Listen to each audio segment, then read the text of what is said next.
Students, मैं Satish sir. आज class 10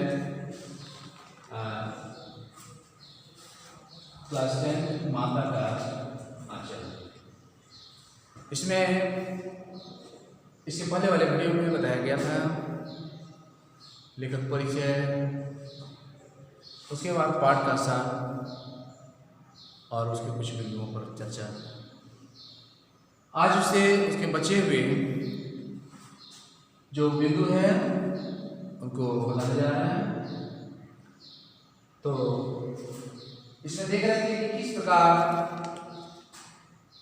एक बालक अर्थात भोलानाथ को उसके पिताजी किस प्रकार उसको अपने से यानी उस बच्चे से और अपना लगाव रखते हैं। भोलानाथ और उसके मित्र मंडली द्वारा बचपन में खेले गए तमाशे। भोलानाथ अपने मित्रों के साथ वह किस प्रकार के खेल खेलते थे उसके बारे में देखिए कि जब चबूतरे का एक कोना नाटक का बनता, बाबूजी जैसे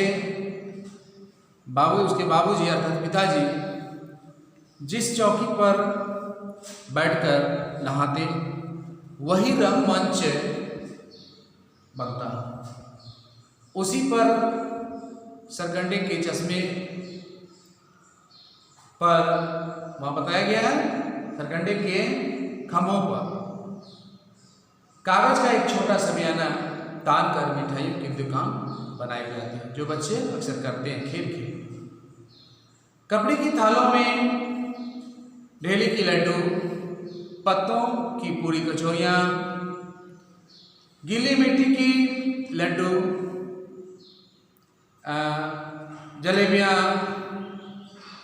टूटे फूटे हुए घड़ों के जो टुकड़े होते हैं उनके बतासे, इस तरह की मिठाइयाँ भी बनाते थे और मिठाई की दुकान को सजाते थे। बर्तनों के जस्ते यानी बर्तन जो टूट फूट जाते हैं, घड़े जो होते हैं, उसके छोटे छोटे टुकड़ों को वे पैसे बनाते थे, मान लेते थे। बच्चे ही दुकानदार बनते थे और बच्चे ही खरीदार बनते थे। थोड़ी देर के बाद मिठाई की दुकान बंद कर वह बैठकर घरौंदा बनाने लगते और उसमें बताया गया है कि मिट्टी की दीवार और तिनकों का छप्पर, जो उसमें घरौंदा बनाते हैं उसमें मिट्टी की दीवार और तिनकों के छप्पर, दातुन के खंभे और दिया सलाई के पेटियों की किवाड़ बनाते हैं। घड़ों की जो मुहड़े होते थे, मुंह जिसको बोलते हैं, घड़ा का जो मुंह होता है उसको मुहड़ा, उसके चूल्हा चक्की, दिए की कढ़ाई और बाबूजी की जो पूजा की थाली होती थी उसकी जो आचमनी अर्थात छोटे चम्मच, उसमें एक छोटा चम्मच होता था, तो उसकी कलछी बन जाती थी। पानी को घी मान लेते थे। मिट्टी का आटा और बालू की चीनी से वे बच्चे दावत तैयार करते और वे ही दावत खाने बैठते थे। कभी कभी बच्चे बारात का भी जुलूस निकालते थे। टूटी इसमें बताया था कि कभी कभी बच्चे बारात का भी जुलूस निकालते थे। कनस्तर का वे तंबूरा बजाते थे, तंबूरा बजाते। आम के उगते हुए पौधों को वे घीस कर शहनाई बजाई जाती। टूटी चूहेदानी की पालकी बनाई जाती। भोलानाथ समधी बनकर एक बकरी में बैठकर एक कोने से दूसरे कोने तक पहुंचते हैं। उसके बाद इसे बताया गया है कि लकड़ियों की पटरियों से वे घेरे बनाते थे। गोबर से लीपे आम और केले की टहनियों से सजाए हुए छोटे से आंगन में कलसा रखा होता था। वहीं पहुंचकर बारात वापस लौटती थी और लौटते समय खटोरी पर लाल रंग का कपड़ा डालकर उसमें दुल्हन को बिठाकर वापस लाया जाता है। लौटते समय जब भोलानाथ के पिताजी अर्थात यीशु बाबूजी कहते थे, जैसे ही लाल कपड़ा उठाकर वह दुल्हन का मुंह देखने जाते तो सभी बच्चे जोर से हंसने लगते। हम लोग तीसरा देखते हैं कि आगे बाल जीवन की अन्य स्मृतियां, भोलानाथ के बारे में बताया गया है। बाल जीवन की अन्य स्मृतियां, यादें। ददरी के मेले, एक मेला था ददरी के मेले जाने वाले आदमियों का झुंड देखते तो सभी बच्चे उछल कूद कर चिल्लाने लगते, चलो भाइयों ददरी। वे कहते थे, चलो भाइयों ददरी, साधु पिसाई की मोटरी। किसी दूल्हे के आगे जाते हुए ओहरदार, अर्थात ओहरदार होता है पर्दे से ढकी हुई पालकी को देखते तो खूब जोर से चिल्लाने लगते। रहरी पुरान रहरी क्या होता है? अरहर, है ना। डोला की कन्या हमार मेहरी, इस तरह की बातें उसमें बताया गया है।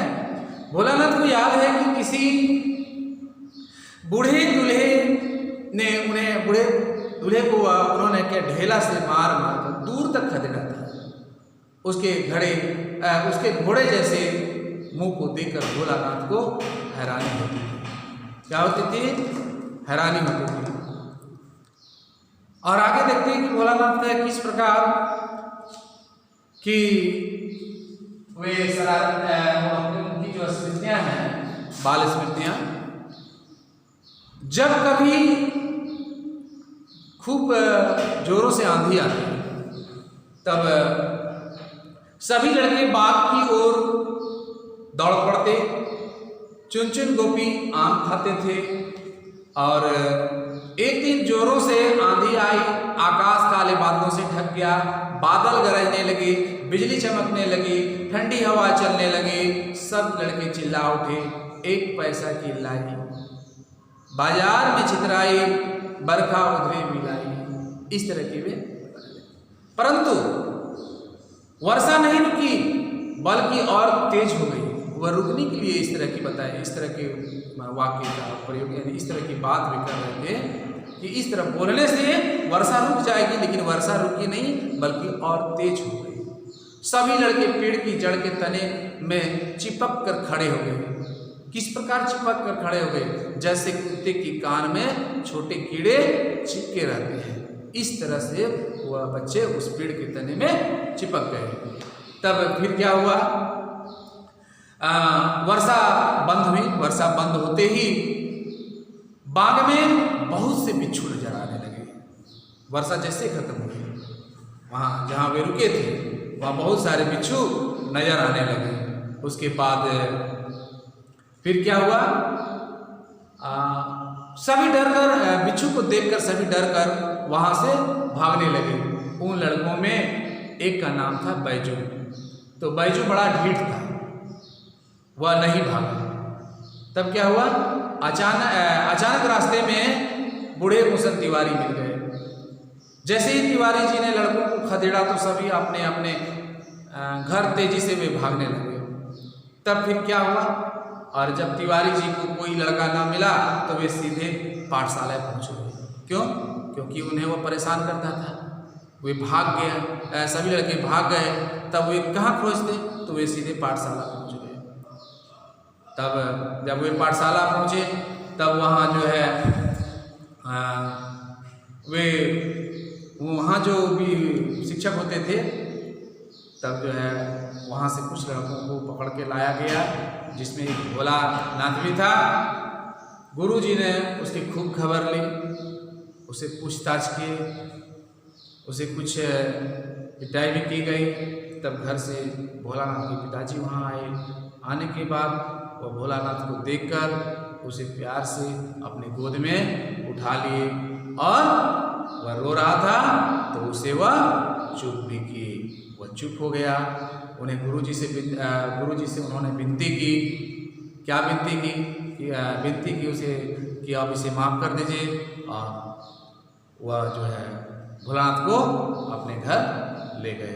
रास्ते में लड़कों का फिर झुंड मिला जो जोर से गा रहा था। क्या गा रहा था? माई पकाई गरल गरल पुआ हम खाई हुआ, ना खेल जुआ। इस प्रकार के वे वाक्य का प्रयोग करते थे। लड़कों को नाचते और गाते देख भोलानाथ जिद कर बाबूजी की गोद से वह उछल कर नीचे कूद पड़ा, उतर गए। लड़कों की मंडली में जाकर वे शामिल हो गए। कौन? भोलानाथ। जब कहते हैं सभी लड़के मकई के खेत में दौड़ पड़ गए। मकई का खेत था, उस खेत की ओर वे दौड़ गए। उसके बाद क्या हुआ? जब वे मकई के खेत में दौड़ पड़े तो वहाँ चिड़ई का झुंड जो है वहाँ था। तो चिड़ई का झुंड था, वहाँ भी क्या बोलते हैं कि वे दौड़ दौड़ कर चिड़ियों को पकड़ने लगे। जब एक भी चिड़िया को जब वे नहीं पकड़ पाए, तब जो है उसमें क्या करने लगे? भोलानाथ खेत से अलग खड़े होकर गा रहे थे राम जी की चिड़ई। ध्यान से सुनिएगा, इसमें कहा गया है कि राम जी की चिड़ई, राम जी का खेत खा लो चिड़ई भर भर पेट। इस तरह के वाक्य का प्रयोग वे करते थे। और कुछ ही दूरी में उनके पिताजी अर्थात बाबूजी खड़े थे। गांव के कई आदमी खड़े होकर उनके तमाशे को देख रहे थे। तो इस तरह से उनके बाल जीवन के अन्य स्मृतियां हैं। अब अंत में देखते हैं हम लोग शरारत महंगी पड़ी। वे शरारत थे, वे किस प्रकार शरारत व महंगी पड़ी। ठीक है, तो एक बार सभी लड़के टीले पर चढ़कर चूहों के बिल में पानी डाल रहे थे। कौन? उनके जो अन्य साथी थे, किसके? भोलानाथ के। तो चूहों के बिल में पानी डाल रहे थे। नीचे से ऊपर पानी फेंकने के कारण सभी थक गए थे। गणेश जी के चूहे की रक्षा के लिए शिव जी का सांप वहां निकल आया। सभी बच्चे डर कर भागने लगे। किसी के सिर पर चोट लगी, किसी के दांत टूटे। भोलानाथ का सारा शरीर लहूलुहान हो गया। कांटे लगने से पैर छलनी हो गए। इस प्रकार के वे शरारती थे, है ना। तो शरारती का यहाँ देखिए कि उसके पैर जो है, पैर भी लहूलुहान हो गया। वे रोते चिल्लाते हुए घर पहुँचे। घर जब जैसे ही वह घुसे, उस समय बाबूजी बैठक में के बरामदे में बैठे हुक्का गुड़गुड़ा रहे थे। उसमें बताया गया है कि वह अपने उस बैठने के स्थान पर जो हुक्का गुड़गुड़ा रहे थे, तो उसके बार बार पुकारने पर जब वे अपने भोलानाथ को आवाज़ दे रहे थे, उनकी आवाज़ को सुन करके वे अनसुनी कर देते थे, जैसे उन्होंने कुछ सुना ही नहीं है, और अपनी माँ की गोद में जाकर बैठ जाते थे। उस समय माँ चावल साफ कर रही थी। भोलानाथ को रोते हुए देखकर उन्होंने अपने काम को छोड़कर भोलानाथ को अपने गोद में उठा लिया। भोलानाथ को डरा हुआ देखकर रोने के कारण वह पूछने लगी। जल्दी से जो है उन्होंने क्या किया कि जल्दी, जब भोलानाथ रो रहा था तो उसको जल्दी से चुप करने के लिए उन्होंने अपना सारा काम छोड़ दी। भोलानाथ डरा हुआ था। उसकी माँ उसे पूछने लगी, जल्दी से जल्दी पूछने लगी। वह कुछ नहीं बताया। जल्दी से हल्दी पीसकर उसने उसके घाव में लगा दी। उसके बाद घर में बहुत शोर मचने लगे, बहुत आवाज़ होने लगी। सभी तरफ से चारों ओर से लोगों ने घेर लिया। तब जो है डर से, अब वो डर भी रहा था, तो घर में बहुत से शोर मचने लगे। भोलानाथ केवल धीमी आवाज़ से कांपते हुए बोली माँ, कहते हुए माँ आंगन में वह क्या आंगन में उसे ले गए और वह पूछने लगी जल्द। फिर क्या इसमें बताया गया कि वे पूछने के बाद भी वह जवाब नहीं देते। तब क्या हुआ? माँ बार बार उसे निहार रही थी और गले लगा लेती थी।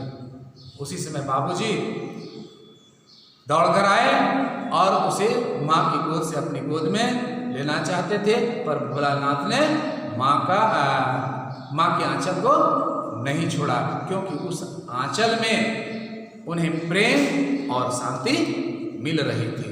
तो इस प्रकार वे शरारती का वहां क्या हुआ, शरारत महंगी पड़ना, वे शरारत के कारण जो है वह किस प्रकार वे लहूलुहान हो गया। तो हम लोग इसमें देखिए इस पाठ में कि भोलानाथ और उनके पिताजी का किस प्रकार लगाव था और उसकी माँ से किस प्रकार का लगाव था। ठीक है, तो अब हम लोग इसमें हम लोग देख लेंगे जो कठिन शब्द है उनको आप कॉपी में लिखेंगे। इससे जो इस पाठ से जो प्रश्न निर्माण होगा, प्रश्न बनाएंगे और उसका उत्तर भी लिखने का प्रयास करेंगे, एक्सरसाइज भी बनाएंगे, वर्कशीट जो दिया जाएगा उससे भी आप बनाएंगे। आगे की वीडियो नेक्स्ट